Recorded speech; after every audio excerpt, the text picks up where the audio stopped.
Сначала на русском, да? Здравствуйте, уважаемые журналисты, представители средств массовой информации. Сегодняшнее мероприятие у нас запланировано в начале года. Как вы знаете, тема нашей мероприятия называется «Роль СМИ в реализации государственной политики в религиозной сфере». Основная цель – это противодействие радикализму и экстремизма, потому что сегодня мы с вами живем в 21 веке, новые технологии. Вы знаете, сегодня в мире, например, все радикальные, можно сказать, экстремистические организации, в основном их аккаунты находятся за рубежом. И в средствах массовой информации, например, мы хотим улучшить взаимодействие Государственной комиссии по делам религии, средства массовой информации, а также в целях воспитания молодежи патриотизма, именно в рамках для населения донести, можно сказать, демократического, справедливого принципов светскости государства, чтобы наши граждане жили в мире согласия. И поэтому сегодня мы хотим с помощью средств массовой информации обществу, населению в целом распространять суть и основные направления, основные, можно сказать, акцент сделать, чтобы население очень четко поняло государственную политику Кыргызской республики в сфере религии. И, конечно, предотвращение, противодействию, в первую очередь, радикальными экстремистическими движениями, взглядами, ценностями, потому что сегодня молодежь в основном получает информацию в интернет-сайтах, можно сказать, телевидение, радио. Всегда роль телевидения, радио в обществе сыграет очень важную роль, и поэтому мы хотим, чтобы активно сотрудничать с средствами массовой информации. Урматтуу журналисттер, урматтуу массалык маалымат каражаттарынын өкүлдөрү, бүгүнкү сиздер менен ушул өткөрүп жаткан тегерек столдун негизги максаты өлкөбүздөгү мамлекеттик чөйрөдөгү диний саясатты жайылтууда, ушул элге туура дин мамилелерин жеткирүүдө, өзгөчө өзүңүздөр билесиздер, бүгүнкү күндө ушул экстремисттик, радикалдык топтордун ар кандай терс агымдарына азгырылуусунан алдын алууда, өзгөчө жаштардын, өзүңүздөр билесиздер, ушул 16-18 жаштан 35 жашка чейинки курактагы жаштар бул өзгөчө социалдык активдүүлүгү жогору ар кандай маалыматтарды алып, мына ушул максатта бүгүнкү күндө ушул биздин массалык маалымат каражаттары менен биргеликте мамлекеттик чөйрөдө диний саясатты жөнгө салууда чогуу иш алып барып, ар кандай терс көрүнүштөрдөн алыс болууга жана жаштарды, элибизди, эл жерин сүйүүгө, мамлекетти кадыр бактоого жана эң башкы болгон ушул биздин конституциябызда көрсөтүлгөн демократиялык башкаруу принциптерине жөнгө салуу менен светтик принциптерди жайылтып, ал эми светтик принцип дегенде көпчүлүгү түшүнбөстөн бул динге каршы, бул атеисттик көз карашта деген дагы адашуулар бар. Андай эмес, светтик көз караш деген бул биринчи кезекте өлкөдө мыйзамдын үстөмдүгү жана өлкөдө дин тутуу эркиндиги мыйзам тарабынан кепилдик берилген, ар бир жаран өзү эркин аныктай алат жана бирөөгө таңуулаган эч кандай укуктары жок. Ошону менен бирге мына Кыргызстанда бизде билесиздер, дин тутуу эркиндиги абдан жакшы жолго коюлган. Ошону менен бирге абийир эркиндиги бар. Ошондуктан ар кандай бүгүнкү күндө маалыматтардын жетишсиздигинен болгондо да маалымат кээ бир учурларда көп маалыматтар мындай бир башка багытта, башка нукта, мындай башка бир экстремисттик багытка бурулуп кеткен учурлар көп болгондуктан бул жерде журналисттердин ролу эмгеги аябай чоң. Ошондуктан журналисттер менен биз биринчи кезекте ушул өлкөбүздөгү диний саясатты элге, жаштарга жеткирүүдө туура багытка коюп алсак, кызматташууну күчөтсөк деген маанайда бүгүн жыйылып отурабыз. Азыр жакшы маалыматтар берилет сиздерге. Ушул диний чөйрөдө концепция боюнча, аткарылган жумуштар боюнча, мыйзамдар боюнча, конституция боюнча жана өлкөдөгү бүгүнкү күндө көйгөйлүү проблемалар боюнча, ошону менен бирге өлкөбүздөгү тыюу салынган ушул атайын биздин мыйзамдарга карама каршы келген, өлкөбүздүн тынчтыгын, мамлекет түзүлүшүгө каршы чыккан дини уюмдарга дагы силерге маалыматтар берилет. Биздин дин иштери боюнча мамлекеттик комиссия ар дайым сиздер менен иштөөгө биз кызыктарбыз. Биз дайыма сиздер менен чогуубуз. Жана ар кандай ушул биз бирге болсок гана дайыма ушул чогуу мамлекетибиздеги тынчтыкты, мамлекетти өсүүнү үчүн ар бирибиз салым кошушубуз керек деп ушуга чакырып кетебин. Мына ушул максатта бүгүн жыйылып отурабыз. Деги азыр кыргыз медиасы бул багытта кандай иштеп атат? Сиздин бааңыз кандай буга чейин? Эмне үчүн ушундай кызматташуу зарыл деп эсептеп чогултуп атасыздар? Буга чейин кандай болчу? Эми негизинен эле медианы алганда бул кыргыз медиасы деп деле бөлүп кароого болбойт. Бул дүйнө жүзүндө маалымат айдыңында медианын ролу аябай чоң. Өзүңүздөр билесиздер, баягы биздин элдик мындай бир ата бабалардан калган сөздөрдө дагы бар. Жакшыны жакшы десең жакшы болот. Жакшыны жаман десең жаман болот деген мына ушул сөздүн күчүнө биздин ата бабалар сөзгө абдан маани берген. Ошондуктан бүгүнкү күндө медиа тармакта дагы биз ушул бир багытта ушул мындай бир жакшы көбүрөөк ушул жакшы жишаанда тарбиялык мааниге көңүл буруп, мына өзүңүздөр билесиздер, ар кандай учурлар бар. Биз мисалы бир эле жакшы жагын эле жаман жагын жашыруу эмес, ал проблемаларды көтөрүш керек, көйгөйлөрдү. Себеби ал проблемаларды дагы убагында жеткирген бул журналисттер болот. Мына бир эле мисал айтайлы, жакында эле өткөндө өзүңүздөр билесиздер, январь айында мына Ысык Көл облусундагы православ чиркөөсүндөгү православдардын мүрзөлөрүн талкалоодо биринчи маалыматты биз каяктан алдык? Биринчи маалыматты биз ушул өзгөчө журналисттерден, медиа тармагынан алабыз. Мына бул жерде айтайлы, көп маалыматтарды мына Азаттык сайтынан чыгарылып атат. Мына биздин элдерибиз жерлерде, региондордо, мына быйылкы жыл региондорду өнүктүрүү жана эмне үчүн цифрлаштыруу же болбосо санариптештирүү деп атабыз да. Себеп дегенде жерлерде бизде адамдарыбыз радиодон, телевидениеден көп маалыматтарды алат. Бүгүнкү күндө бир эле маалымат айтайын, Кыргызстанда 6.200.000 ашуун калк жазса, интернет пайдалануучулардын саны Кыргызстанда 5 миллионго чыгыптыр да. Бул деген сөз бешиктеги ушул баса албай тура албай калган бала эле эгер интернет пайдаланбаса, теги кара картанга чейин Кыргызстанда 5 миллион интернет пайдалануучулар абдан жогору. Бүгүн дүйнө жүзүндө маалымат айнығында билесиздер, баягы бир орустардын да бир сөзү бар. Кто владеет информацией, тот управляет над миром деп коюшат. Бүгүнкү күндө ким маалыматты эрте, ким ошо маалыматты башкарса, бул абдан ошол дүйнөнү башкарат деген мааниде. Ошондуктан ушул багытта иш алып барсак жакшы болот деп.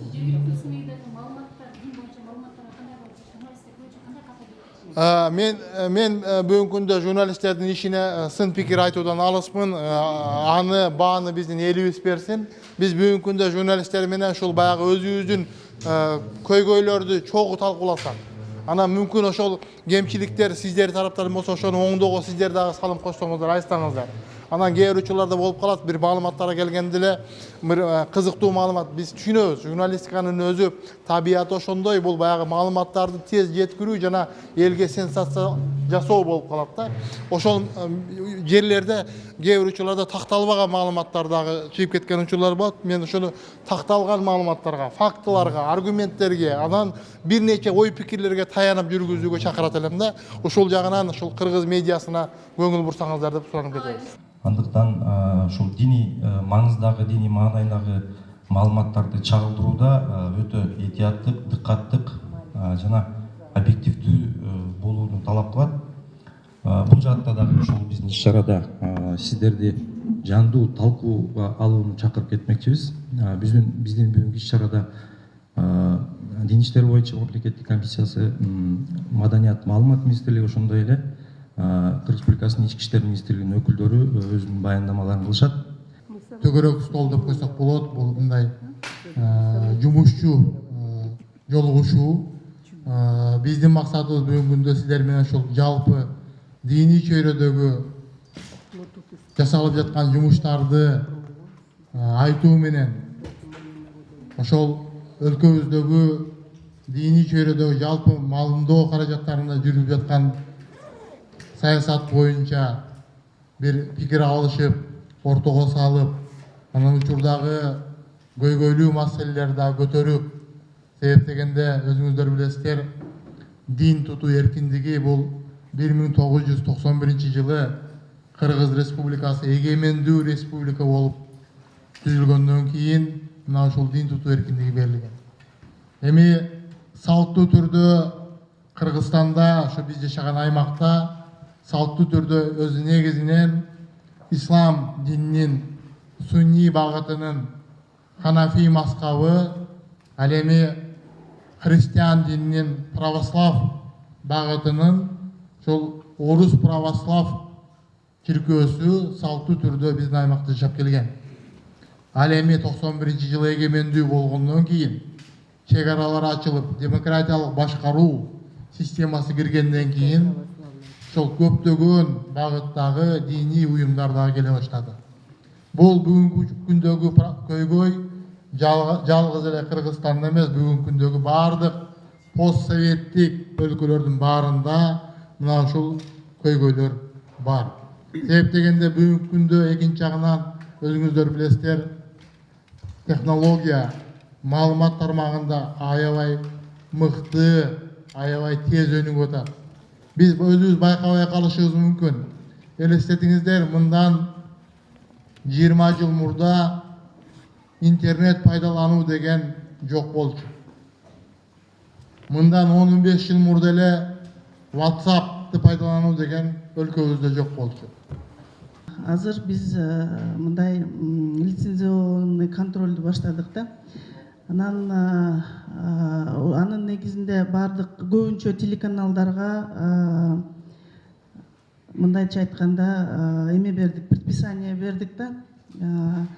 Анын предписанияны бергенибиздин себеби бул ушул 3 законду аткарылбай жаткан негиз болду. Андан тышкары контент жагынан дагы иштей баштадык. Анан диний комиссиянын сотрудниктери менен биргелиште контент маселеси жагында могу дин тематикасы боюнча көп туура эмес жасалган программалар болуп атат, түз эфирлер болуп атат, мындай какой-то бир провокационный материалдар чыгып атат. Ошону түз эфирден кетирбеш үчүн биз комиссия менен биргеликте бүгүнкү семинарды өткөрөлү дедик. Мындай чоң маселе булчу. Ошондуктан эфирден көрсөтүп атканда кылдат мамиле менен көрсөтсө деген оюбуз бар. Бүгүн ушул өтүп аткан семинарда ойлойм өзүңүздөргө жакшы бир үлгү катары эксперттердин айткан мненияларын баарын эске алып эфирден көрсөтүп атканда закондуу түрдө анан провокационный материалдарды кетирбөөгө аракет кыласыздар деп ойлойм. Сиздерге да рахмат, биз менен бирге иштешип бүгүн ушундай семинарды өткөрүп, биз маалымат департаменти, жаш департамент бизге сиздердин эксперттердин мненияңар аябай керек да. Ошол бүгүнкү семинар жакшы өтөт деп ишенем. Рахмат, Бактыгүл Шабдановна. Азыр экинчи бөлүмдү баштасак, анда диний чөйрөдө мамлекеттик саясатты жүзөгө ашыруу деген баяндама менен Дин иштери боюнча мамлекеттик комиссиясынын директорунун орун басары Чотаев Закир Жеңишбековичке берилмекчи. Спасибо, Замир Манканович. Добрый день, уважаемые участники сегодняшнего круглого стола, семинара. Очень рада вас видеть на нашей рабочей встрече. Хотелось бы отметить, что в данном сегодняшнем мероприятии активно помогали нам участвовать, организовать такое мероприятие наше Министерство культуры, информации и туризма, Министерство внутренних дел Кыргызской Республики, а также поблагодарить наших постоянных партнеров, которые оказывают нам содействие и поддержку в реализации госполитики в религиозной сфере. Это программа развития Организации Объединенных Наций, Организация по безопасности и сотрудничеству в Европе, которые сегодня также оказали нам поддержку в данном вопросе. Уважаемые коллеги, сегодня мы хотели вам предоставить информацию касательно вопросов реализации государственной политики в религиозной сфере. некоторую базовую информацию напомнить, где мы живем, в каком государстве, для того, чтобы нашим журналистам, руководителям средств массовой информации было понятно, в каком направлении ведется государственная политика в религиозной сфере, в каком направлении необходимо подавать информацию, чтобы не было противопоставления каких-либо, может быть, различных ценностей именно действующему законодательству. Хотели бы разъяснить вам некоторые вопросы. Для этого специально пригласили наших экспертов, представителей МВД. И очень послушать ваше мнение, обсудить, ответить на ваши вопросы. Уважаемые коллеги, я бы начал бы с базового, о том, что на сегодняшний день очень часто мы видим такие моменты, когда не совсем наши граждане, не совсем все понимают, что мы живем в светском государстве. Что такое светское государство? У нас написано в Конституции. Статья 1 говорит, что Кыргызская республика является светским, демократическим, правовым, социальным государством. И в статье 7 Конституции четко говорится, что представляет собой принцип светскости, на чем основывается модель светскости Кыргызской республики. Говорится в статье 7, в Кыргызской республике никакая религия не может устанавливаться в качестве государственной или обязательной. Религия и все культы отделены от государства. И пункт 3 говорит, запрещается вмешательство религиозных объединений и служителей культов в деятельность государственных органов. В частности, как уже отметил директор госкомиссии, что понятие светскости также путают с понятием и атеистического государства. Мы живем не в атеистическом государстве. Светское государство, оно говорит о том, что религии отделены от государственного управления и политического процесса. Но в то же время государство обеспечивает равные права для деятельности религиозных организаций, то есть обеспечивает свободу совести и вероисповедания. И у всех религиозных организаций есть право вести свою религиозную деятельность после регистрации, проведения учетной регистрации Госкомиссии по делам религии. И отношение к религиозным организациям меняться будет только в случае, если они будут нарушать закон. С другой стороны, конечно, мы все прекрасно понимаем, что большинство, подавляющее большинство наших граждан являются мусульманами. В частности, в концепции государственной политики в религиозной сфере этот факт отмечается, что необходимо придавать внимание для развития и распространения традиционных ценностей ислама. Какая цель для этого? Цель, чтобы мы не попадали под влияние различных радикальных и деструктивных взглядов, которые у нас сегодня распространяются под видом религии. Поэтому очень важно внимание отдаваться нужно именно традиционным культурным ценностям. В Конституции, в частности, говорится о том, что государство поддерживает развитие культуры, национальных ценностей. Статья 32 гарантирует свободу совести и вероисповедания. Каждый вправе свободно выбирать, иметь религиозные и иные убеждения, и никто не может быть принужден к выражению своих религиозных и иных убеждений или отказа от них. То есть это говорит о том, что каждый гражданин решает для себя сам, кем ему быть, какую религию исповедовать или быть атеистом. Никто не вправе его заставить это сделать или отказаться от таких своих религиозных предпочтений или быть атеистом. Уважаемые коллеги, очень важно отметить и другой вопрос, который также заложен в Конституции Кыргызской Республики. В частности, статья 4 говорит, обеспечивая принцип светскости, Конституция запрещает создание политических партий на религиозной основе и политическую деятельность религиозных организаций, направленную на насильственное изменение конституционного строя, а также деятельность, способствующую разжиганию религиозной ненависти, социальному превосходству и дискриминации. То есть в Конституции также говорится и о том, что в светском государстве обеспечивается свобода совести и вероисповедания, обеспечиваются права и свободы человека в Кыргызской республике. Но очень важный момент – это запрет дискриминации по любому признаку, в частности по этническому, по религиозному, по социальному, по гендерному. И это очень важный вопрос, который сегодня очень часто у нас стоит на повестке дня. И многие забываются, что это является основополагающей нормой как Конституции, так и другого законодательства. Мы часто видим, что на сегодняшний день вопросы дискриминации или нетолерантного и неуважительного обращения к представителям, может быть, других социальных групп или представителям этнических групп или конфессиональных групп может привести к разжиганию напряженности межконфессиональной, межэтнической напряженности, что может способствовать далее более негативному развитию событий. Поэтому и данный вопрос запрета дискриминации, он четко прослеживается и в законодательстве в нашем. В частности, в законе о противодействии экстремизму в Кыргызской республике.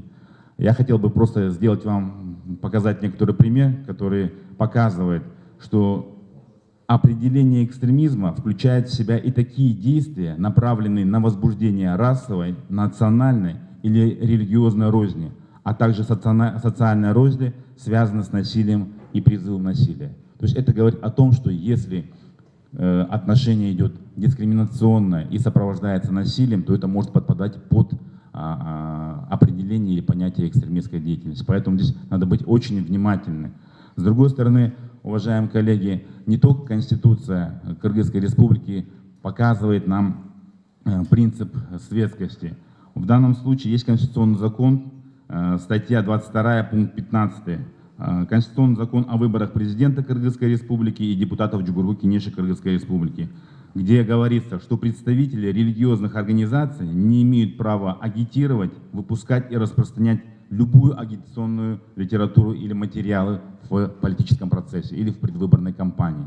Поэтому очень часто мы стараемся обращать на это внимание, потому что за прошедшее время мы видели не один случай, когда, может быть, по незнанию некоторые представители религиозных организаций пытались агитировать за политические партии. В данном случае, конечно же, Госкомиссия по делам религии направляла письменное предупреждение в адрес данной религиозной организации, и мы предоставляли факты непосредственно Центральной избирательной комиссии. Уважаемые коллеги, вы знаете, что сегодня у нас реализуется концепция государственной политики в религиозной сфере. Я хотел бы предоставить некоторую информацию, что же делается по данному вопросу. Если мы выделим, какие направления госполитики у нас сегодня присутствуют, то это основное, конечно же,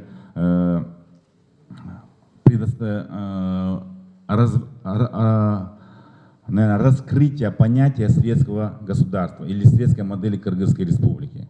Другое направление – это развитие взаимодействия между государственными органами и религиозными организациями. На сегодняшний день проведена активная работа по развитию, по созданию Государственного конфессионального совета, который у нас действует при координации нашего Центра исследования религиозной ситуации. В нем состоят Духовное управление мусульман Кыргызстана, Русская православная церковь, иудаистская община, буддийская община. Мы также сделали призыв и для других религиозных организаций участвовать в работе данного совета. Последний год очень активно проводится работа по развитию межконфессионального диалога. В 2018 году во всех областях страны были проведены такие региональные форумы. И вот недавно, в декабре месяце, был проведен национальный форум по развитию межконфессионального диалога, в рамках которого было принято решение о создании межконфессионального совета в Кыргызстане, для того, чтобы совместно с представителями различных религиозных организаций решать вопросы, которые являются на сегодняшний день актуальными или проблемными.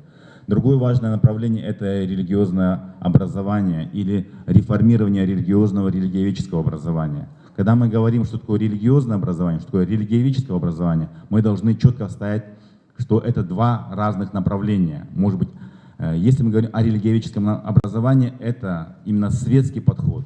Это нейтральный подход по отношению к любой религии или конфессии. В целостном мы говорим, что светское религиоведческое образование находится в компетенции Министерства образования и науки Кыргызской Республики. Но очень важно на сегодняшний день это направление религиозного образования. Сегодня вопрос развития религиозного образования очень тесно связан с вопросом противодействия распространению радикальных и деструктивных взглядов, которые прикрываются религией. Мы часто говорим о том, что очень много различных взглядов приходит нам извне. И для того, чтобы мы могли противостоять, противодействовать этому распространению таких взглядов, мы должны поставить очень сильную систему религиозного образования, которая будет подготавливать алымов наших традиционных пониманий, с нашим традиционным подходом. Мы знаем, что в Кыргызстане, в Центральной Азии всегда была очень сильная правовая и религиозная школа, которая была известна во всем мусульманском мире. Поэтому по данному направлению сейчас Госкомиссия по делам религии активно работает. С 2015 года работает рабочая группа из представителей религиозных организаций, муфтиата, других, Русской православной церкви, а также можем ответить Министерство образования и науки Кыргызской Республики, представители Министерства внутренних дел. С чем это связано? Сейчас, вы знаете, идет на согласовании новый законопроект о внесении изменений в закон о свободе совести, о свободе вероисповедания и религиозных организаций. И в частности, статья 6, которая затрагивает религиозное образование, она необходима, мы ее расширили для того, чтобы создать такую базу для регулирования данной тематики. Религиозное образование сегодня у нас является актуальным, важным направлением, по которому ведется работа. Другое важное направление – это работа со средствами массовой информации. Вы знаете, что от вас зависит формирование общественного мнения. Как вы подадите информацию, от этого будет реакция со стороны нашего общества или различных слоев населения. Поэтому именно сегодняшнее мероприятие проводится именно в рамках вот этого направления взаимодействия со средствами массовой информации, где мы хотели вам предоставить как базовую информацию, также ответить на ваши вопросы. Сегодня вы знаете, что очень часто с распространением очень различных каналов, у нас очень большое количество каналов, мы видим различные религиозные передачи.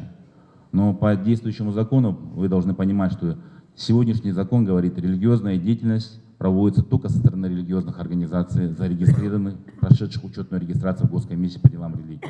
А распространение религиозных взглядов по телевидению, посредством массовой информации, это тоже является религиозной деятельностью. Сейчас мы более детально хотим отрегламентировать данный вопрос, чтобы не было никаких противоречий и противопоставлений. Поэтому мы хотели бы, чтобы вы тоже, средства массовой информации, руководители, работали вместе с нами. По крайней мере, если у вас есть передачи постоянного характера, то вы давали о них информацию, что вот с такого-то по такого-то периода, в течение нескольких месяцев ведется какая-то передача еженедельно, ежемесячно на такую-то тематику, чтобы мы об этом знали, чтобы у вас потом не было проблемы, когда вы знаете, что к вам обращаются, говорят, вот на сегодняшний день у вас в рамках такой-то религиозной передачи распространяются не совсем традиционные вещи, может быть, где-то деструктивные, противопоставляющие себя именно действующему законодательству. Чтобы такие вопросы меньше снимались заранее, мы хотим наладить с вами взаимодействие на данную тематику. С другой стороны, еще очень важное направление, по которому сейчас реализуется госполитика, это противодействие. Мы больше занимаемся предупреждением, профилактикой распространения радикальных и экстремистских взглядов на основе религии, которые делаются.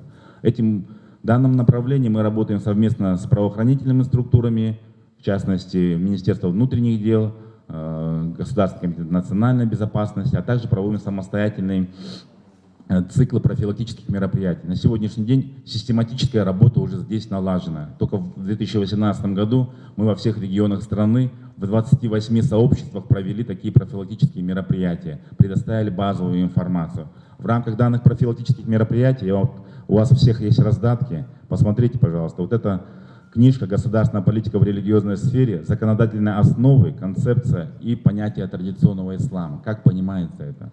Чтобы это базовая информация для представителей государственных органов и муниципальных органов, но и также для любого гражданина, который хочет понимать, в чем являются вот эти основные базы законодательные. Вот эта книга недавно была подготовлена «Современное государство в противодействии экстремизму. Вызовы и решения на примере Кыргызстана». Там предоставлена информация о основных нормах и принципах действующего международного права в области прав и защиты человека и законодательства Кыргызской республики, а также вопрос дискриминации, вопрос понятия экстремизма и терроризма и некоторые информации касательно радикальных течений. То есть базовая информация, как мы можем различить, как мы можем понять какое-то течение. Здесь информация дается о таких организациях, которые запрещены у нас решением судами. В частности, мы говорим по Хизбут Тахрир, исламское, так называемое исламское государство Ирана и Сирии. И в частности, мы некоторые вопросы радикальные части салафизма рассматриваем, что салафизм имеет различные направления, более такое умеренное и более радикальное. То есть это для вашей информации. Есть у нас и другие различные методички, которые мы специально сегодня принесли для вашего. Это государство религии для учеников старших классов и для учителей. Это базовая информация. Это не предмет истории религии, это религиозной культуры, потому что по данному вопросу разработана отдельная книга, отдельный учебник для учителей и для учеников. Совместные проекты касательно вопросов женщин, по вопросам религии и прав человека. И вот такие небольшие брошюры. Действует у нас еще по такому вопросу центр, информационно-консультативный центр по вопросам религии, который предоставляет информацию касательно вопросов религии. Там у нас эксперт-теолог, эксперт-юрист и эксперт-психолог. Поэтому обращайтесь, по более подробную информацию предоставит наш директор Центра исследования религиозной ситуации. Уважаемые коллеги, хотелось бы отметить, что я в целом предоставляю вам эту информацию. Есть у нас очень много вопросов, которые сегодня представляют актуальность, такие как вопросы вакцинации, такие как вопросы профилактики, вопросы ранних браков. И я думаю, что уже в рамках обсуждения интересующие ваши вопросы мы отдадим ответы. На этом я хочу закончить свою базовую и предоставить слово нашему модератору. Во-первых, разрешите поблагодарить Госкомиссию по делам религий и организаторов, как организаторов сегодняшнего мероприятия, с тем, что дали нам возможность выступить и рассказать о вопросе роли медиа в распространении государственной политики в сфере религии. Как выше Закир Дженгишбекович отметил, впервые у нас в истории Кыргызстана в 2014 году на собрании Совбеза был поднят вопрос религии, потому что в то время было очень такой большой отток наших граждан на территории Сирии. Также у нас был вопрос радикализации внутри страны. Именно религия стала вопросом радикализации некоторых наших граждан, поэтому этот вопрос поднимался на уровне Совета Безопасности. И в феврале месяце 2014 года была разработана концепция в религиозной сфере.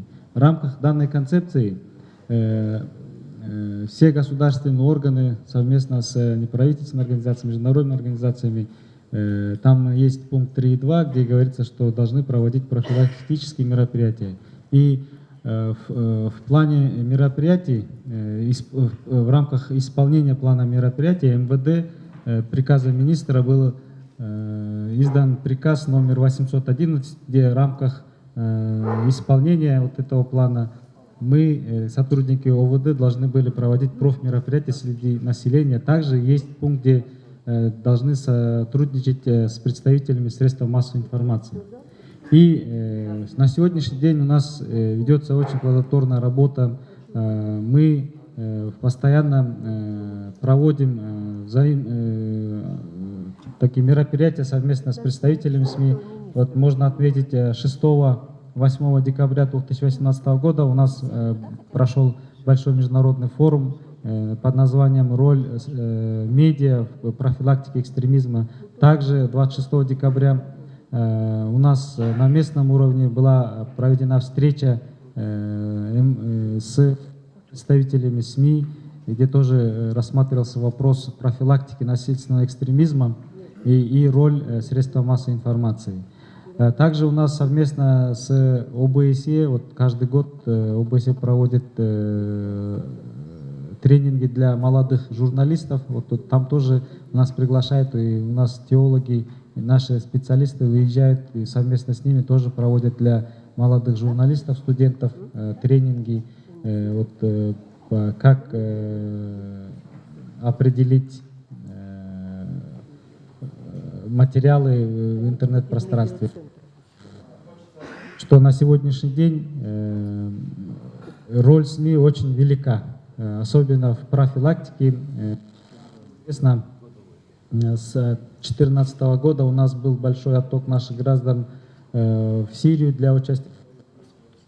И очень много наших, особенно те, кто были в миграции, были завербованы через социальные сети, через интернет. Да? И в этом направлении требуется очень много работы. Вот, мы в 2015 году проводили телемост с нашими коллегами в России. Они говорили, что в 2014 годах ИГИЛ в год в целом в интернет загружали около 3000 материалов. Это видео, аудио и прочее. А АТЦ ФСБ Российской Федерации за год они загрузили всего лишь 200 материалов. То есть это показывает, насколько мы отстаем от этих радикальных террористических организаций в профилактике и в интернет-пространстве в целом. Да?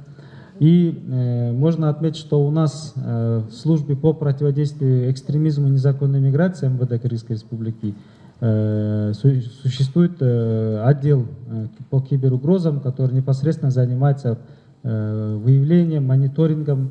С 2015 года у нас в рамках проекта «Интернет-патруль» мы тесно сотрудничаем с молодежью.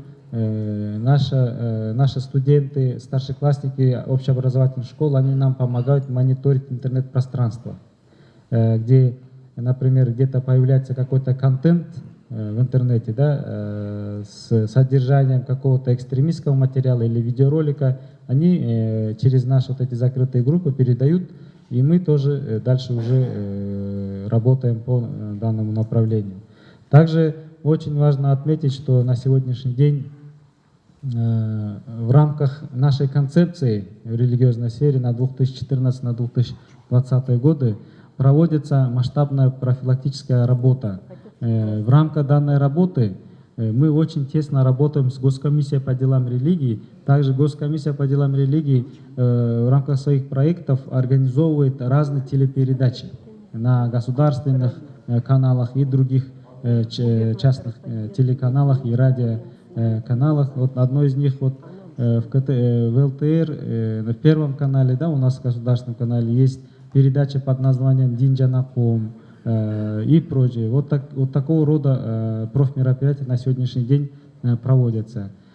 Нужно отметить, что вот этот победить, чтобы этот недуг, экстремизм, терроризм, только усилиями правоохранительных органов на сегодняшний день невозможно.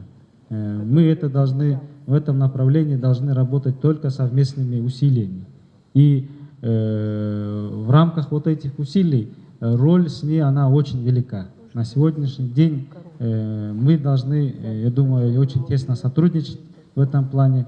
Также бывали очень много фактов, когда зачастую представители СМИ, возможно, из-за незнания определенных религиозных терминов, скажем, создавали ситуации, которые будоражили в целом общественно-политическую ситуацию. В этом направлении тоже требуется проведение таких тренингов, лекций, семинаров для сотрудников средств массовой информации в целях повышения их знания в этом направлении. Вот к нам обращались Союз журналистов. Мы тоже планируем в течение 2-3 месяцев тоже им провести такие лекции, где мы будем объяснять им по новым законодательствам, по Уголовному кодексу, и статьи у нас имеются. Также у нас имеется, в нашей службе имеется отдел теологии, где наши специалисты могут объяснить определенные концепции и терминологию в этой религиозной сфере. Спасибо за внимание. Там боюнча 39 мечит болсо, бүгүнкү күндө мечиттердин саны 2657 каттоодон өткөнү. Каттоодон өтпөгөн мечиттер бар. Булар ар кандай документалдык себептерден. Бул деген эмнени көрсөтөт? Бир жагынан элдин кызыгуусу болуп атат, бирок каттоодон өтүп иштегендерди биз мындай бир сан менен арифметикалык, математикалык жол менен ушундай чоңоюп кетип атыптыр деп аны мындай коркунуч катары эмес. Биз бүгүнкү күндө негизинен маңызына көрө көңүл бурсак, ошол мечиттерде бүгүн кандай тематикаларда жүрүп атат, ошол дин темасына келгенде кандай маңызда түшүндүрүштери жүрүп атат деген биз мындай бир көбүрөөк ушул контентке көңүл бурсак дейбиз. Анан экинчиден чындап эле бүгүнкү күндө деги эле ушул глобалдаштыруунун шарттарында мына Ерлан Бакиев айтып кетти. Ошол радикалдык экстремисттик уюмдар технологиянын жетишкендиктерин пайдаланып, алардын абдан күчтүү адистери бар да, айтыштиктери бар. күчтүү психологдор бар. Мына мисалы бир жылда 3000дей ушундай ар кандай маалыматтарды чыгарса, атысы ФСБ Россия болгон 200 чыгарып атат да. Ошондуктан бүгүнкү күндө биз дагы ушул дин иштери боюнча мамлекеттик комиссия биз эл аралык уюмдардын колдоосу менен мамлекеттик органдар менен чогуу көбүрөөк элге бүгүнкү күндө ушул социалдык мындай бир роликтерди, маалыматтарды чыгарсак. Анан бүгүнкү күндө баягы замандан артта калбай эле биз дагы бүгүнкү күндө ушул баягы интернет тармагында атайын бир приложение деп коет.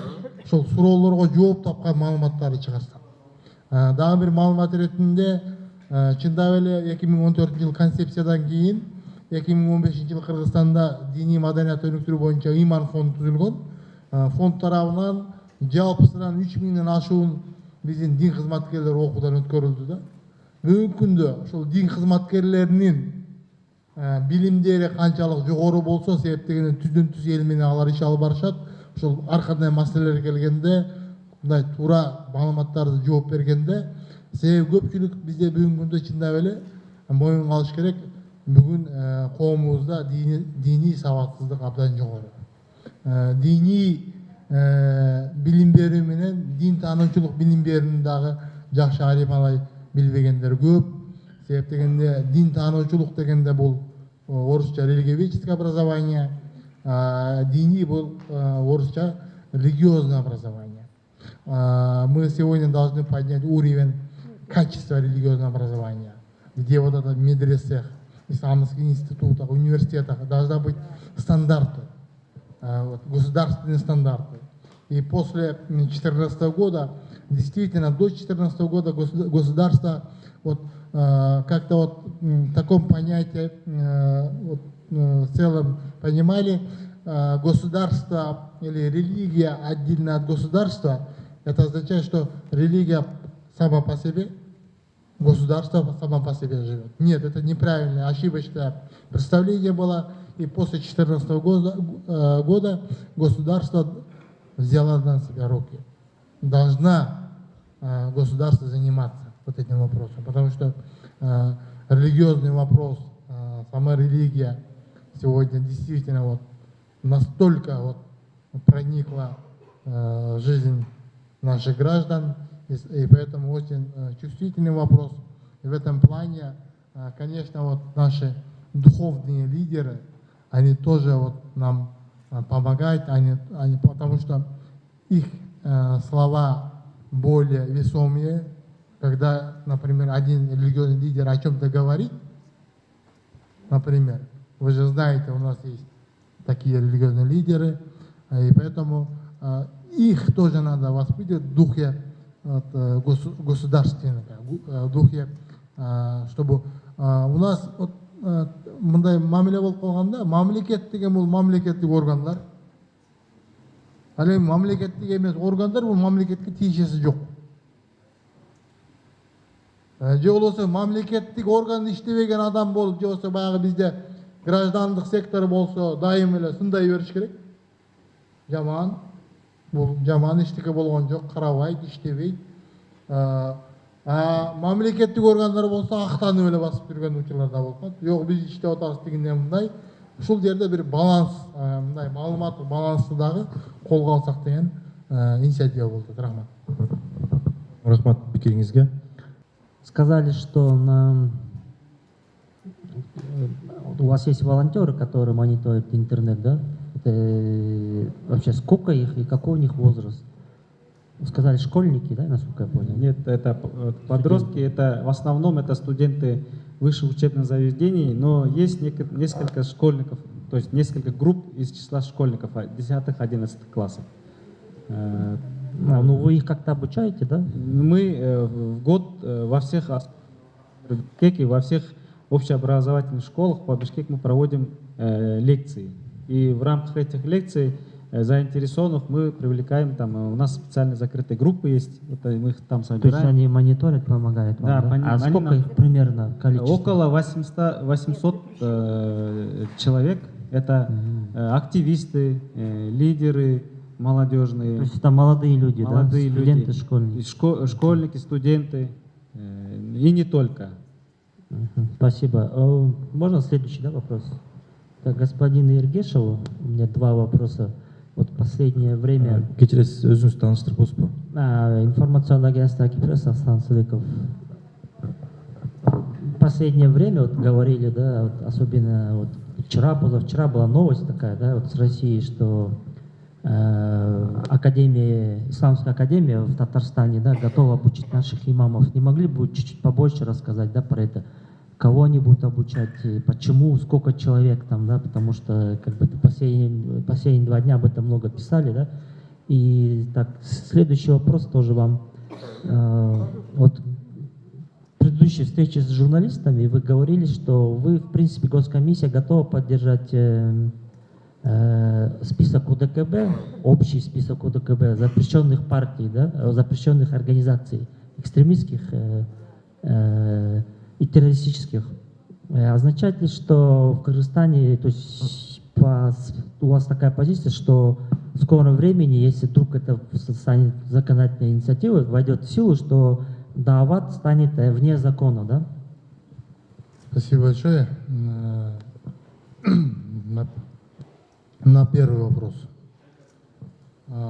Исламская академия, данная тематика была поднята. Вы знаете, у нас в 2018 году, 16 ноября, 15-16, международная конференция была проведена «Ислам в современном светском государстве». И в данной конференции наш президент Сооронбай Шарипович Жээнбеков поднял данный вопрос о создании Исламской академии в Кыргызстане. Сегодня аналогичные учебные заведения, высшие учебные заведения, работают в Республике Татарстане, это Российская Федерация, вы знаете, Болгарская Исламская академия называется. Она создана указом президента, конечно, в 2015 году, но открытие было в 2017 году, в сентябре. Там подготовка магистрантов и докторантов, как раз высших руководящих органов. Там сильная научно-исследовательская работа. В прошлом году, в 2018 году в Ташкенте, в Узбекистане, в столице, тоже на базе Ташкентского исламского университета была создана Исламская академия Узбекистана. И сегодня необходимость в Кыргызстане появилась, потому что, вы знаете, именно вот это слова уже, по-моему, еще не будет терять свою актуальность. Кадры решают все. У нас в стране, если мы не будем готовить своих собственных кадров, и вы знаете, после распада Советского Союза у нас, это не только у нас в Кыргызстане, но и в постсоветских республиках, вот такое понятие было, религия, чистая религия, или какой-то вот чистый ислам где-то за рубежом, не только здесь. Искали, это где-то, не знаю, там, за рубежом, далеко, где-то в Египте, Иордании, Сирии, Саудовской Аравии, Пакистане, Бангладеше, везде. А на самом деле у нас очень богатая история. На самом деле у нас были великие мыслители, например, вот турки, они изучают вот учебники или произведения великого мыслителя Средневековья имам Сарахси. Он уроженец Кыргызстана, он, вы знаете, в караханинском периоде жил, а потом он, правда, вот, умер в тюрьме в Узгене городе. Великие мыслители, философы, центральноазиатские, вот, научный просвещенный ислам. Сегодня речь идет о высшем вот, просвещенном исламе.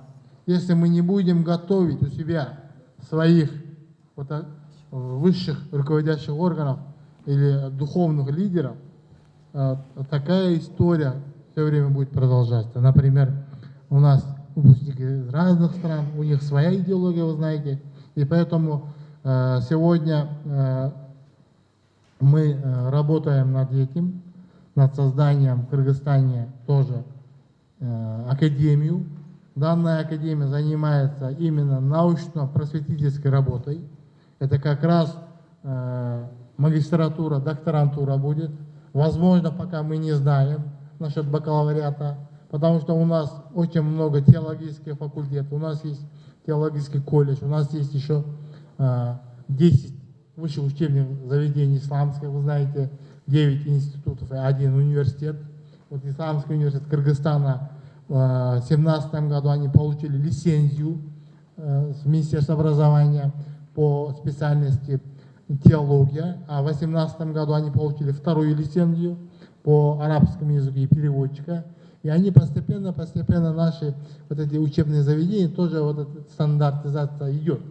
И поэтому сейчас как раз над этим мы работаем. Если, дай Бог, успехов, мы, конечно, вот совместно вот с Болгарской академией у нас будет в будущем сотрудничество, партнерство. И для этого у нас есть база, у нас есть желание. И, конечно, вот если будет работать, это будет здорово. Второй вопрос сейчас отвечу. По поводу запрещенных, можно сказать, религиозных организаций, у нас в стране их 21. Их запретили с решением суда. Это мы не запрещаем. У госкомиссии нет полномочий такого. Это будет решением суда. Если суд признает по материалам экстремистической организации, тогда эта организация считается экстремистической. А что касается дават у нас, надо разделить дават и разделить, можно сказать, другие религиозные организации. У нас дават полностью контролируется ДМК, Духовное управление мусульман Кыргызстана, там есть отдел давата. Надо просто усилить еще раз вот этот, пересмотреть работу, механизмы. И если вот эти организации террористическим считается наш суд, тогда мы, конечно, вот, ну, мы как член ОДКБ, вы знаете, если они вот там предлагают, ну, решение принимается кыргызская сторона, если наши, например, вот опять вот по судебному разбирательству считается вот запрещенным, тогда вот мы считаем запрещенным. А так госкомиссия, вот то, что я тогда просто мне задал вопрос по таблиге джамат. Вы просто, может, перепутали, не дават, а по таблиге джамата. Это одна из направлений. Дават — это арабское слово, означает это призыв.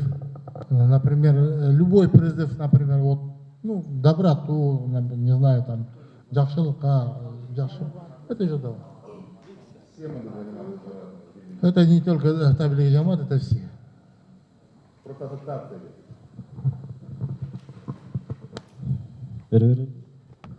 Ош Берем телекомпаниясы, Алымбек Апсак. Мен 3-4 суроом бар да, чогулуп берип кое берсем мен. Мына биринчиси азыр таблиги жамаат боюнча айтып калбадыңыздар. Ал биздин кошуна өлкөлөрдүн баары жогунда эле тыюу салынган уюм. Анан эмне үчүн ошончо мамлекет тыюу салып аткандан кийин биздин Кыргызстанга уруксат берилип атат, бул биринчиси. Экинчи суроо, намазкана боюнча бизде мечиттердин саны белгилүү, болжол менен биз такпы. Бирок намазканаларды учетко аласыздарбы? Себеби дегенде чоң кичине болуп ар кандай намазканалар толтура, бирок ошонун ичинде таалим деп бир топ майда топтор чогулуп алып ар кандай адабияттарды окуган мен көрүп жүрөм. Ошолорду ким контролдойт? Ал жерде эмне жөнүндө сөз болуп атат, билиш керек да. Бул экинчи суроо. Үчүнчү, жана силер айтып коеттуңуздар, дин. Мен бул жерде социалдык роликтер жөнүндө сурайын дегенмин, жана иман фонду жөнүндө айтып кетип атпайсыздарбы? Ал мамлекеттин алдындагы фонд, бирок дин иштери боюнча дирекциянын жеке каналдар же мамлекеттик каналдар ортосунда биргелешкен иш аракети барбы? Мисалы үчүн социалдык роликтерди тартуу боюнча, финансирование боюнча же конкурс жарыялоо боюнча кандай иш чараңыздар бар? Эгер жок болсо эмне үчүн жок? Болсо качан болот? Үчүнчү акыркы суроом, дин багытындагы жок, башка мисалы мен айтайын, мисалы үчүн IT технологияны үйрөтүш үчүн ошонун адиси келип сабак берсе, ошодон окушат да. Бизде динди жайылтууда ар кандай эле бир молдодон 3 күн сабак алган адам барып деле жайылтканга аракет кыла берет. Мен бул жерде журналисттердин ролун баса белгилегим келет. Эмне үчүн журналисттерди атайын ушул багытта семинар кылып, мындай кылып окутпайсыздар? Же эмне үчүн ошол иштерди колго алынбайт? Кыска жерлерде семинарлар болот, бирок систематикалык түрдө, мисалы үчүн талап кыла аласыздарбы? Ар бир телекомпания же масс медиа СМИ бирден журналистти бөлүп берип, адис кылып даярдоо. Ушу сиздер жүргүзүп аткан диний саясатты элге туура жеткирүүгө телекомпаниялардын, сайттардын да бирден салымы болмок. Ушул ишке кандай карайт комиссия сиздердин? Рахмат. Рахмат. Берген 4 сурооңуз тең аябай актуалдуу. Акыркы 3-4 сурооңуз булар рекомендациялык мүнөздө болот. Биз сиз менен толук кошобуз. Биринчи табилигый жамаат боюнча. Табилигий жамаат, туура айттыңыз, көпчүлүк кымыш өлкөлөрүндө тыюу салынган. Бул жаныбызда Казакстан, Өзбекстан, Тажикстан, Россия Федерациясында. Табилигий жамаат боюнча Кыргызстанда бул табилигий жамаат диний уюм катары каттоодон өткөн эмес. Диний уюм катары булар Кыргызстанда расмий түрдө иш алып барат деп айта албайбыз. Биз каттоодон өтүп расмий түрдө иш алып барган уюмдарды биз диний уюмдардын санын беребиз. Ал эми расмий түрдө сот тарабынан мен айткан 21 уюм, анын ичинен көпчүлүгү чет өлкөлөрдө. Бул Аль-Каида, ИГИЛ, дагы Акрамия, Жаннат ашыгылары, Хизбут Тахрир жана башкалары көпчүлүктөрү булар чет мамлекетте, бизде ошол тыюу салынган. Ошондуктан табилигий жамаат боюнча бизде эгер сот тарабынан тыюу да салынган эмес, булар каттоодон өткөн эмес.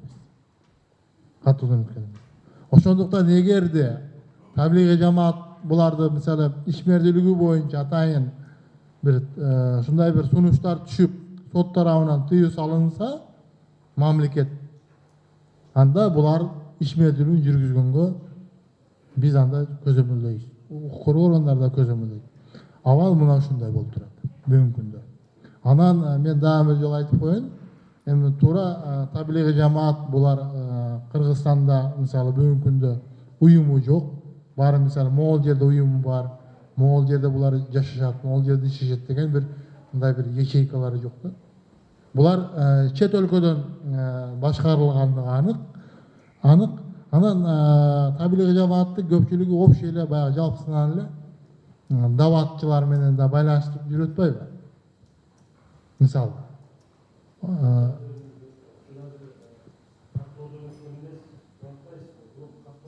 деле булар жылына бир жолу Бангладешке барып, мектеп жашындагы балдарды окууга жиберип, анын балдары жоголуп кеткенден кийин анан укук коргоо органдары издеп, ошондой болуп атат го.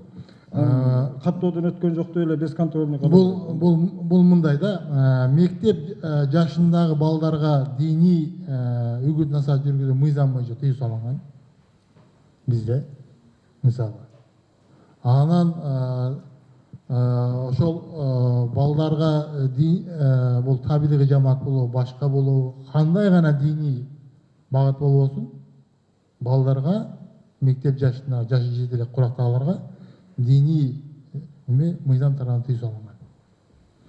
Ал эми бүгүнкү күндө аларды ошол чет өлкөгө алып барып чыгаруу маселе мыйзам тарабынан тыюу салынгандан кийин аларды көзөмөлдөөчү органдар, мисалы бизде погранслужба бар, укук коргоо органдары бар.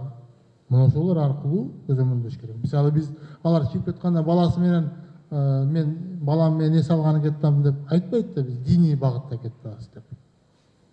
Мисалы да бүгүнкү күндө мен кырдаалды сизге түшүндүрүп атам. Кырдаал бүгүнкү күндө табилигий жамаат Кыргызстанда каттоодон өткөн эмес, тыюу да салынган эмес. Мына ушундай абал. Бирок эгерде дагы бир жолу айтам.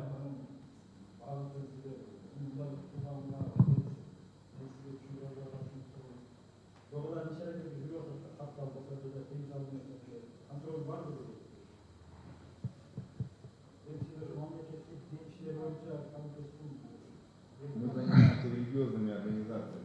А нарушение закона приведет к правоохранительным органам. Они сидят за это.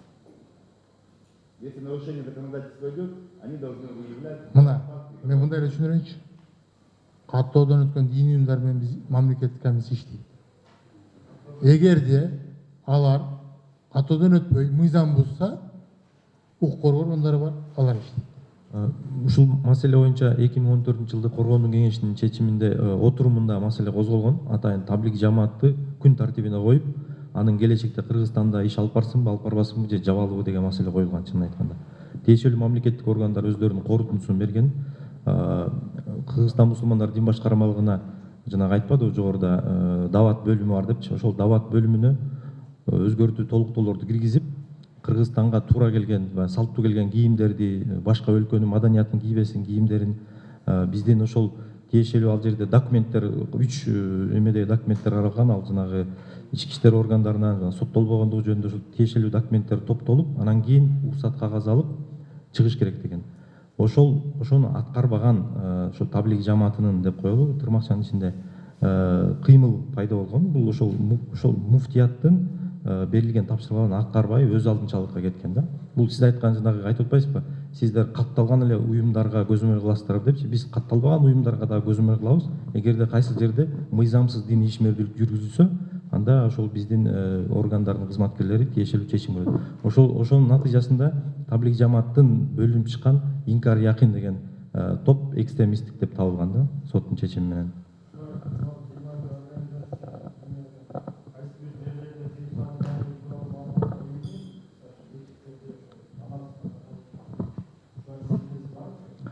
Бул боюнча бардык имамдардын маалыматы бар, кабарлары бар.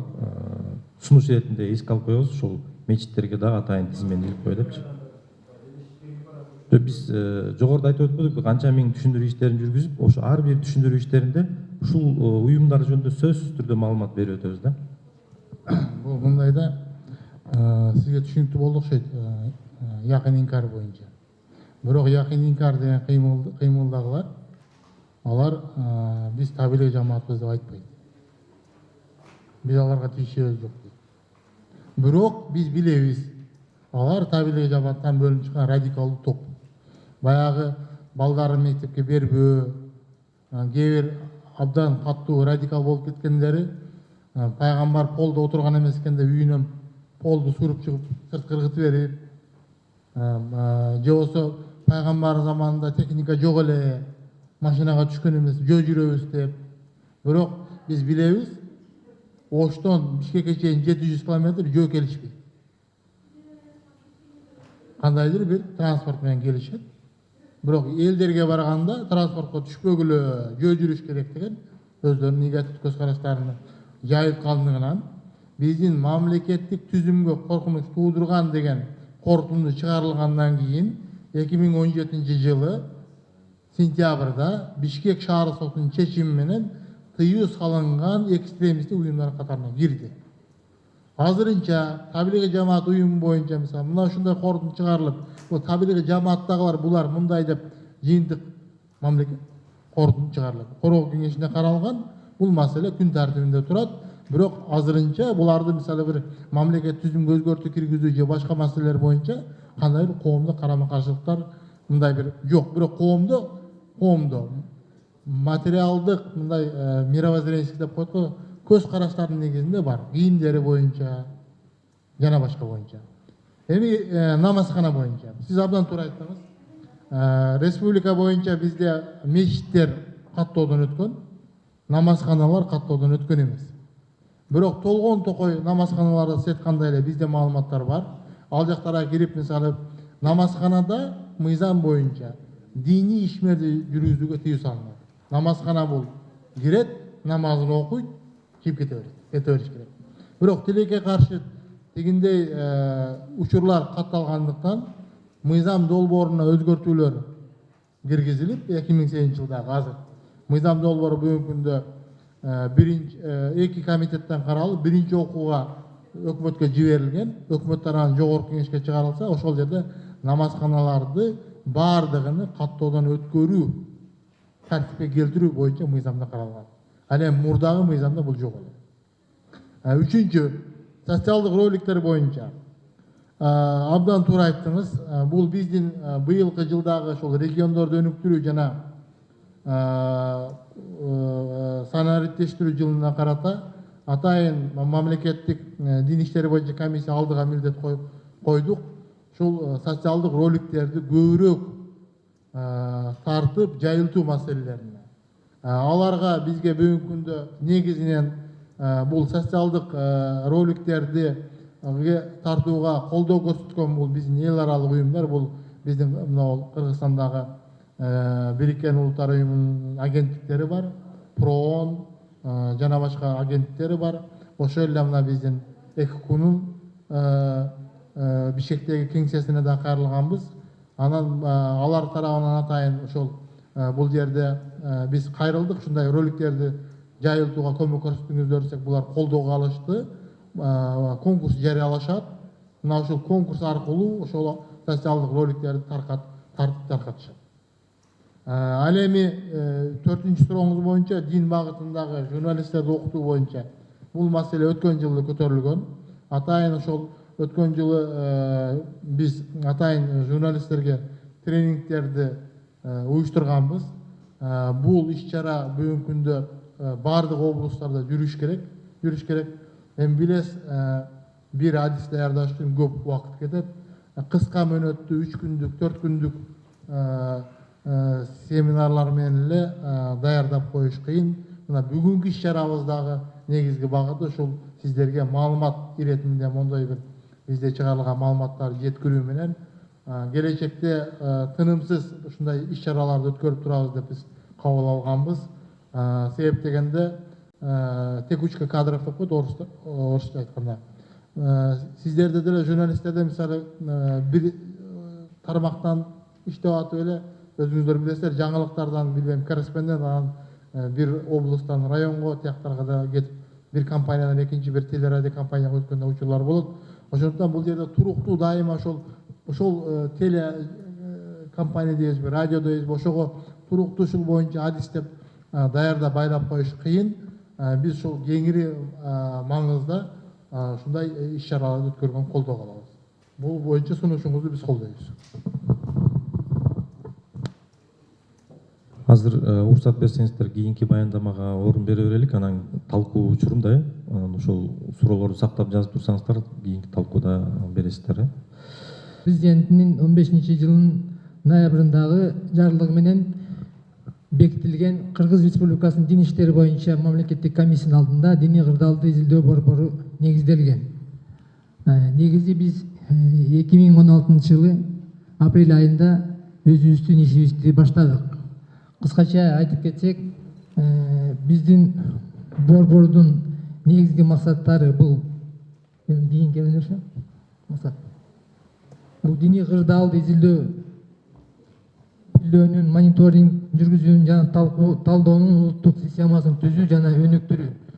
Могу жерде слайдтарда кыскача баары тегишип биздин болгон максаттар жазылып турат. Экинчи максат бул диний чөйрөдөгү маселелер боюнча консультацияларды көрсөтүү, дин негизги болгон проблемалуу маселелерди жана чыр-чатакты алдын алуу, бултургуу жана чара көрүү боюнча сунуштарда жана сунуштамаларды иштеп чыгуу. Бул сунуштарды жана сунуштамаларды иштеп чыгып, биздин мамлекеттик органдарга жана жергиликтүү органдарга негизги беребиз да. Биздики эң негизгиси мындан тышкары биздин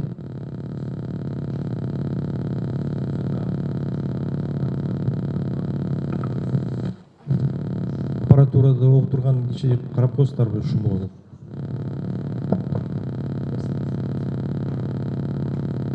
Анан мындан тышкары биздин мамлекеттик органдардын жана жергиликтүү өз алдынча башкаруу органдары менен кызматкерлердин диний маселелер боюнча квалификациясын көтөрүү, адистерди даярдоо жана тренингтерди, билим берүү программаларын өткөрүү аркылуу калктын диний жана дин таануу сабаттуулугун көтөрүү негизги. Бул биздин максаттарыбыз. Эми негизги милдеттерибиз бул мен жана айтып кеткендей биздин Кыргызстандагы диний чөйрөдөгү изилдөө өткөрүү. Бүгүнкү күндө кыскача айтып кетсек, 2016 жылдан бери максат кийинки деп койчу, кийинки бир топ изилдөөлөрдү өткөрдүк. Эң негизгиси жанагы айтып кеткен максаттарды аткаруу үчүн бизде диний борбордо 2 бөлүм бар. Бул изилдөө бөлүмү, анан эл аралык кызматташуу жана билим берүү программасынын сектору. Ошо 2 бөлүм, изилдөө бөлүм аркылуу 2016-2018 жылдары төмөнкү социологиялык изилдөөлөр өттү. Бул Кыргыз СССРнын калктын диний экстремизм жана идеологиясын кабыл алуу жана мамлекеттин экстремизмге каршы саясатын баалоо деген изилдөө өткөргөнбүз. Бул жанагы биздин айтып атпайсызбы, 2014 жылы 2020 жылга чейин кабыл алынган Кыргыз Республикасынын диний чөйрөсүндөгү концепция негизинде Арабаев атындагы Кыргыз мамлекеттик университетинин алдындагы теология колледжинин билим берүү сапатын баалоо. Бул өзүнчө бул долбоордун иштеп атканына 3 жыл болду. Теологиялык колледждин бүгүнкү күндө былтыр биринчи бүтүрүлүүчү чыккан, ийгиликтүү аяктап. Ошол эле негизинде медреседеги диний билим берүүнүн көйгөйлөрү деген бул кабинеттик изилдөө болгон. Азыр ушул изилдөө мына быйыл биздин өзүбүздүн кызматташкан аялдар оондор боюнча быйыл Кыргызстанда чоң изилдөө өтөт. Буга бир жагы эле 60 медресе кирип атат. Ошонун негизинде биз ошо изилдөөдү өткөрөбүз. Бүгүнкү күндө эл аралык кызматташтын проекттери бул жааматтарда жанжалдуулукту азайтуу боюнча жергиликтүү бийлик органдарынын потенциалын жогорулатуу. Бул ЮНИСЕФ менен чогуу бирге өткөрүлүп атат. Жакын арада мунун жыйынтыгы чыгат. Ойлоп атабыз, Кудай буйруса, биз муну жеткиребиз деп силерге презентация кылып. Мындан тышкары жанагы айтып кеткен теология колледжде English Access Microscholarship программ деген 30 теология колледжинин окуучусуна англис тилин окутууга грант алынган. Бул дагы быйыл Кудай буйруса ийгиликтүү аяктап атат. 30 студентибиз англис тилин ийгиликтүү өздөштүрүп атат. Үчүнчү проект бул ПРО менен жаштар зомбулукту экстремизмдин алдын алуу деген. Бул проектти дагы жакын арада Кудай буйруса бүтүрөбүз. Мунун жыйынтыгын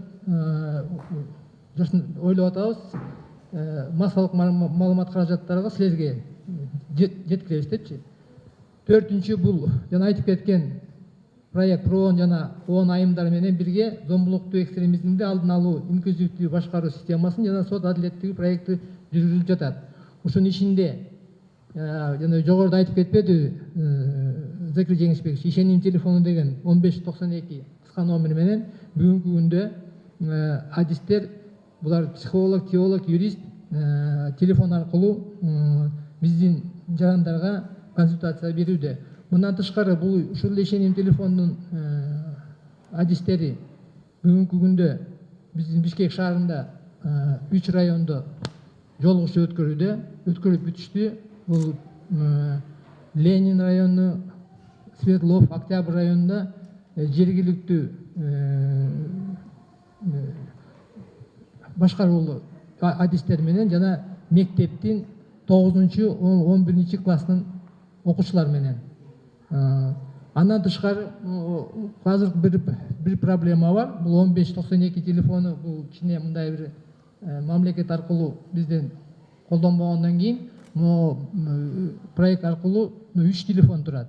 Булар мобильный телефондар 555 505 779 50 15 92 деген телефондорго биздин жарандар чалса болот. Жана сиздерге Закир Жеңишбекович көрсөтүп кетти баракчасын биздин бүгүнкү күндө. Кыскасы биздин бүгүнкү өткөрүп аткан иш-чаралар ушундай. Рахмат. Чоң рахмат Идрисбек Эшенжанович. Эсиңиздерге сала кетсек, Дин иштери боюнча мамлекеттик комиссиясына караштуу диний кырдаалды изилдөө борбору 2014-жылы президент эмилгеси менен түзүлгөн. Ошол диний жааттагы көйгөйлүү маселелер боюнча изилдөө иштерин жүргүзөт. Сурооңуздар болсо кийинки баяндамадан кийин берсеңиздер болот. Азыр сөз кезеги Дин иштери боюнча мамлекеттик комиссиясынын экспертиза жана диний уюмдар менен кызматташуу бөлүмүнүн баш кадиси Эркинбеков Алтынбек Эркинбековичке. Баяндаманын темасы жалпыга маалымдоо каражаттарындагы радикалдуу материалдардын алдын алуу. Саламатсыздар, урматтуу жалпыга маалымдоо каражаттарынын өкүлдөрү, мен кыскараак өтөйүн. Негизги жалпыга маалымдоо каражаттарынын радикалдуу мазмунду камтыган материалдардын алдын алуу боюнча акыркы күндөрү, акыркы жылдары десек өтө кооптуу видеороликтер, ар кандай чакырыктар болгон видеороликтер жайгаштырылып, жайылтылып атат. Ошолордун алдын алуу максатында кыскача басып өтөлү. Негизи бул ушул диний жаатта, диний чөйрөдө тиешелүү укуктук ченемдик актылар боюнча Закир Жеңишбекович жогоруда айтып өттү, кайталаштын деле кереги жок. Бул негизги светтик принцип ушул биздин Кыргыз Республикасынын конституциясында жайгаштырылган. Кыргыз Республикасынын адил тутуу эркиндиги жана диний уюмдар жөнүндө мыйзамда. Анан кийин ушул Кыргыз Республикасынын диний чөйрөдө мамлекет саясатынын концепциясы бар. Ошол эле мезгилде ушул диний чөйрөдө экстремисттик аракетке каршылык көрсөтүү мыйзамы бар. Жана башка документтер. Кийинки слайдка өтсөк, бул жогоруда дагы белгилеп атап өткөндөй 21 экстремисттик жана террористтик уюмдар сот чечими менен кабыл алынган. Бул боюнча Дин иштери боюнча мамлекеттик комиссиясынын расмий сайтынан көрсөңүздөр, бардыгы ачык. Кийинки слайдка өтсөк, эми интернетте террористтик жана экстремисттик уюмдардын өкүлдөрү тарабынан өзүнө тартуу методу төмөндөгү 2 пункт менен жүргүзүлүп атат. Азыр ушул биз ички иштер министрлиги менен кызматташканда бул көп убакыттагы расмий сайттар, орусча айтканда долговременный официальный сайты деп коет го. Экинчиси социалдык тармактар аркылуу. Кандай багытта жүргүзүлүп жатат? Кийинки слайдта бул ушул көп убакытка ачылган расмий сайттарга алгачкы агитациялык аудио видео материалдар болсо жайгаштырылат дагы, жана бул жайгаштырылган маалыматтардын ээси чет өлкөдөн жайгаштырат. Бул биринчи методу. Экинчи методу болсо кийин ушул бизге келип түшкөндөн кийин бул жанагы материалдарды жайылтуу методу. Бул метод бул социалдык тармактар аркылуу бөлүшүү, пикир алмашуу, класс деген жанагындай лайк дегендер эми ошолор баскычтарды басып башкалар менен бөлүшөт дагы. Бул Одноклассники, Facebook, WhatsApp, Контакт, ар кандай дагы маалыматтар. Кийинки слайд болсо, ушул диний экстремисттик уюмдардын катарында өзлөрүнүн тобуна тартуу үчүн өтө күчтүү профессионалдуу психологдор иштейт. Алар адамдын ишеничине кантип кириш керек жана аларды кантип ишендирсе боло тургандыгын билишет. Жана булар адамдарды тандабастан өспүрүм балдарды дагы, жаштар, кара адамдарды дагы тартууга булар иш алып барышат. Кийинки слайд. Бул ким коркунуч тайпасында? Негизи экстремизм менен терроризмге, радикалдуу идеяларга көбүнчө коомдон орун таппаган жаштар түшөт десек жаңылышпайбыз. Орусча айтканда социально неустроенная молодежь деп коет го. Булар ушул 18 жаштан 35 жаш курагындагы адамдар, жалгыздык жана мамиледе ушул бактысыздыкты сезип жаткан адам, жана билимдүү жана социалдык тармакта көп убакыт отурган адам ушул радикал жана экстремисттик топторго кириши мүмкүн. Жана ушул акыркы учурларда өтө көйгөйлүү маселелердин бири бул ушул диний радикалдуу мазмунду камтыган маалыматтар светтик мамлекеттердеги майрамдардын алдында өтө кеңири колдонулууда. Бул көбүнчө ушул жаңы жылдын алдында колдонулат, жанагындай салыштыруу методу менен, жана ушул Нооруз майрамынын алдында өтө кеңири колдонулат. Бул ушундай радикалдуу мазмунда камтыган маалыматтар. Кийинки слайд бул ушул жалпыга маалымат каражаттарына көйгөйлүү маселелер. Бул ушул жана баса белгилеп бул жерден деле өзүңүздөр күбө болгондой даватты жанагындай диний багыттагы терминдерди туура эмес түшүнгөндүктөн ар кандай талкууга барып атышат. Ошон үчүн бул биринчи маселе ушул журналисттерге жана жалпыга маалымдоо каражаттардагы ушул семинар тренингтерди уюштуруу, теологдордун, компетенттүү эксперттердин катышуусунда ошол эле мезгилде. Анан кийинкиси болжолдуу жана такталбаган маалыматтардын орун алышы дагы өтө көп болуп атат. Ошондуктан Закир Жеңишбекович дагы айтып өткөндөй, ошол ар бир диний мазмундагы чыгарылган видеороликтер ошол эфирлердеги Дин иштери боюнча мамлекеттик комиссиясынан дагы мындай берип өзүлөрүнүн дагы ошо пикир бөлүшсө дагы эң жакшы болмок. Үчүнчүсү ушул негативдүү экстремисттик жана террористтик уюмдардын мыйзамсыз ишмердүүлүгү чагылдырган учурда дагы ушул коомчулукка терс таасирин тийгизип атат. Ошондуктан жанагындай экстремизм жана терроризмге басым жасабастан ошол патриоттуулукка, ата энеге, ошол толеранттуулукка чакырылган көптөгөн видеороликтерди жаратсак өтө жакшы болор эле. Анан кийин кээ бир жаштардын ушул экстремисттик жана террористтик уюмдардын ошол өкүлдөрүн баатыр катары кабыл алышат. Ошон үчүн бул нерселерди дагы алдын алууда ушул сиздер менен жалпыга ушул массалык маалымат каражаттары менен бирге кызматташсак, бир жакадан баш, бир жеңден кол чыгарып ынтымакта кызматташсак жемиштүү болот деген үмүттөбүз. Чоң рахмат Алтынбек Эркинбекович. Анда азыр ушул жыйынтыктоочу суроо жоопторго өтсөк. Коротко, пожалуйста, расскажите, что делается по поводу свидетелей Иеговы. Есть информация, что в России, в Казахстане и в ряде республик соседних они запрещены.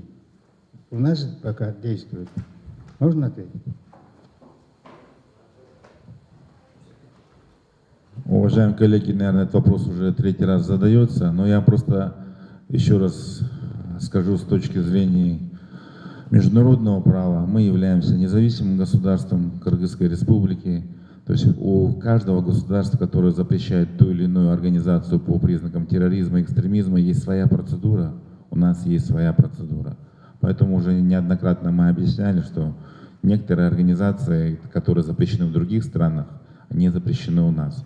Но надо не забывать, что в Кыргызской Республике у нас наиболее либеральная такая среда и условия для деятельности религиозных организаций, и не только религиозных организаций. Про это тоже мы не должны забывать. Это у нас таков политический режим, вы знаете, мы стараемся работать в правовом русле, как демократическое государство, и это имеет свои влияния на различные сферы. Поэтому говорить, вот у них запрещено, почему у нас не запрещено, когда у нас появятся факты, четкие факты, что данная организация нарушает законодательство Кыргызской Республики, будет подаваться в суд, приниматься решение. По данному вопросу мы уже знаем, что вот пример был Таблиги Джимат, и одна из отколовшихся, может быть, групп, это радикальная группа, Якын-Инкар называется. Вот они грубо нарушали законодательство, не пускали детей в школу, пренебрегали действующим законом, поэтому против них неоднократно были приняты административные санкции. И в итоге данное течение, оно было принято решением суда Октябрьского района как экстремистское, и оно вступило в силу. Сейчас представители или сторонники данной организации за нарушение законодательства задерживаются. До этого, как вы говорили, вы обосновывали все свои факты о том, что наша страна является светским государством, и при этом все это ссылаясь на Конституцию. И как вот ранее уже утверждалось, все в новостях, по-моему, знают о том, что Конституцию потеряли. А потом по федеральным новостям показывали, что оригинала Конституции не было. И такой вопрос, если оригинала Конституции не существует, как официальные новости это говорят, на основе какой Конституции мы являемся суверенной светской страной? Во-первых, я хотел отметить, что данный вопрос в нашей сфере не относится, но как представитель юридический, да. Вы знаете, утверждают не просто документ, утверждают его содержание. Когда его утверждают, содержание, которое оно публикуется в средствах массовой информации, как опубликованы содержание того или иного документа. Если это содержание одно и то же, то вопрос, был ли оригинал или не был, есть процедура, она во всех государствах одна. при принятии того или иного закона или конституции идет публикация в средствах массовой информации, после чего она становится официальным документом. Поэтому в данном вопросе вы можете не сомневаться. А смотрите, такой же вопрос. Тогда если у меня есть паспорт и копия считается тоже оригиналом, потому что за счет копии паспорта я могу показывать в банке и показывать, что все является нормальным, получается, оригинал же всего документа должно существовать. Эта аналогия неправильна. Документ, который говорит паспорт, это ваш личный документ. А Конституция — это нормативно-правовой акт и вообще считается институт. Это институт, который... Конституция, вы знаете понятие конституционное право. Это институт о деятельности, о создании и основных принципах и нормах деятельности государства. То есть, когда подытожим ваш ответ, без оригинала Конституции, нормативные акты и все остальное, Конституция может существовать, и государство, в принципе, без проблем может дальше регулировать. Я просто не поднимаю вопрос, есть ли оригинал или нету. Да. Я говорю, что несмотря даже вот этот вопрос оставить в сторону, если принята Конституция и текст был опубликован в средствах массовой информации, который был опубликован, и мы все это знаем в Эркинто, то вопросов здесь не должно стоять. То есть подтверждение — это Эркинто? Это официальная газета, она есть во всех странах, где публикуются нормативные правовые акты того или иного государства. Вы же не скажете, что если человек не видел Конституцию в ее оригинальном виде из 6 миллионов человек, значит, он не может сказать, что это не Конституция. Мы пользуемся именно газетой. Оно же должно существовать. И факт того, что она существует, для может людей, напрашиваться. ладно, если вы давайте эту полемику закроем. Значит, для людей, для наших граждан, мы имеем специально официальные газеты, которые публикуют все нормативно-правовые акты. Этого достаточно. Спасибо.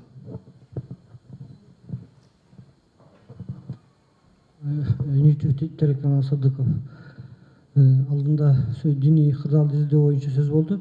Мына азыр дүйнөдөгү конфликттердин негизги конфликт ушул ислам дининдеги эки багыт боюнча шиизм менен сүннилердин ортосунда болуп атат дүйнөдө кырдаал. Мына Кыргызстанда негизи биз сүнний багытындагыбыз, Ханафи мазхабында, бирок кайсы бир деңгээлде шиизмдин ушул Кыргызстанга, Борбордук Азияга жылып кирип баратканы байкалып атат. Бул адамдардын кээ бирөөлөрүнүн окуган намаздарынан байкалып атат да. Ушул Кыргызстанга деги эле Орто Азияга канчалык коркунуч туудурат? Коркунуч барбы? Экинчи маселе, экинчи суроом, элдин кандайдыр бир калктын социалдык маселелерин чечүүгө аракет кылган, маселен айрым бир өздөрүнүн диний уюм экенин кайсы бир деңгээлде жашырган уюмдар бар да. Кыргызстанга кирип баягы балдар бакчасын куруп, кайсы бир университеттерди куруп, ошондо бир сабак берип, маселелерди чечип жүргөн. Бирок кандайдыр бир алыскы максатты көздөгөн. Ушуларга анализ жүргүзөсүздөр. Маселен, мен айтар элем, Ага Хан сыяктуу уюмдар бар. Ушундай бир маселелерди чечип, ошолордун түпкүр максаттарын изилдейсиздерби? По первому вопросу я кратко отвечу, если дополнительная информация. На сегодняшний день у нас в стране действует порядка 3257 религиозных организаций, из них около 400 только христианских, а очень много различных организаций исламского толка. Имеется у нас одна или две зарегистрированные шиитские мечети, но это традиционные граждане нашей республики, которые там с Кавказа, которые там азербайджанцы, они имеют это направление. То, что касается, здесь иногда раскачивается посредством массовой информации, что шиизм представляет угрозу для нашей страны, мы так не считаем. То есть любая религия, которая не нарушает законодательство, имеет право существовать и действовать в нашей стране. Вопросы были?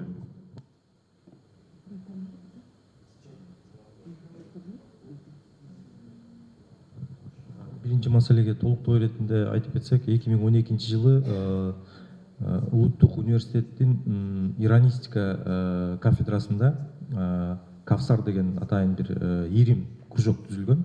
Ошол жерде шиит багытынын, исламдын шиит багытынын баалуулуктары студенттерге диний ишмердүүлүк болгон да, байкалган. Бул боюнча ошол дин иштери боюнча мамлекеттик комиссиясы өз учурунда реакция кылып, ал ишмердүүлүктү токтоткон. Бирок ошол сиз айткан Ага Хан фонду тарабынан ал жерде эч кандай диний ишмердүүлүк жүргүзүлбөйт, ал жерде бир гана билим берүү ишмердүүлүк жүргүзүлөт да. Экинчи маселе боюнча жанагы ошол эле агаханы бала бакчалар, ооба бала бакчаларды жана тоолуу аймактарда алардын программалары бар.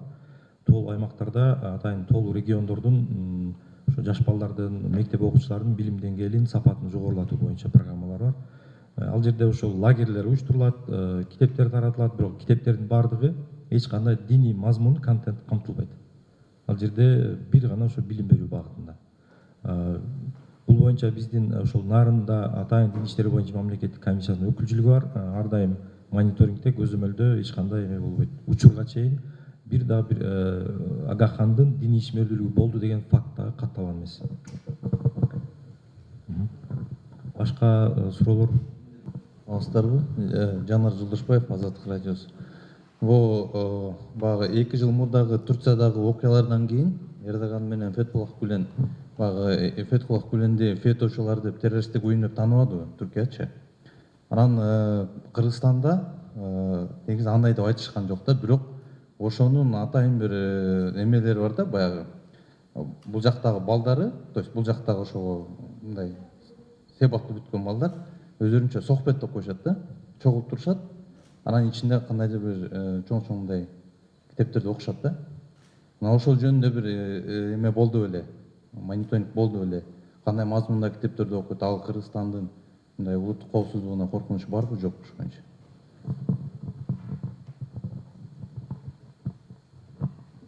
Вы знаете, сейчас очень сложно сказать, кто является представителем вот этой организации Фетхуллах.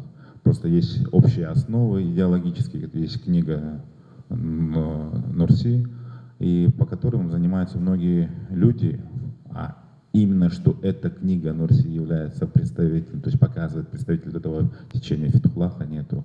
Мониторинг, конечно, у нас ведется, мы знаем, какие у нас организации, может быть, являются более такие близкие к этой идеологии, но на сегодняшний день пока в данный момент говорить о том, что конкретно вот эта организация является террористической, вот такие показатели, критерии, вот такие основные есть, может быть, признаки этой организации, их сегодня у нас в Кыргызстане не определены, и такого вопроса нету. Но, конечно, мы стараемся мониторить те вопросы, которые касаются распространения, вот, как у нас уже на международном уровне президент Турции постоянно об этом говорит, мы пытаемся смотреть, что у нас по нашей стране. Но касательно конкретного вопроса о том, что вот эта организация является террористической, какие они признаки имеет, у нас сейчас по этому вопросу еще четкое видение не имеется. Но то, что касается, просто мы говорим, что сегодня любого могут присоединить к тому или иному взгляду. Но вот эти вещи надо четко понимать, что вот эта идеология является, допустим, экстремистской. У нас это определяет решение суда, да? Что вот по таким идеологиям это экстремистская. А что вот эта идеология, эти взгляды, они чуть-чуть схожи или не схожи, это уже другой вопрос теологический.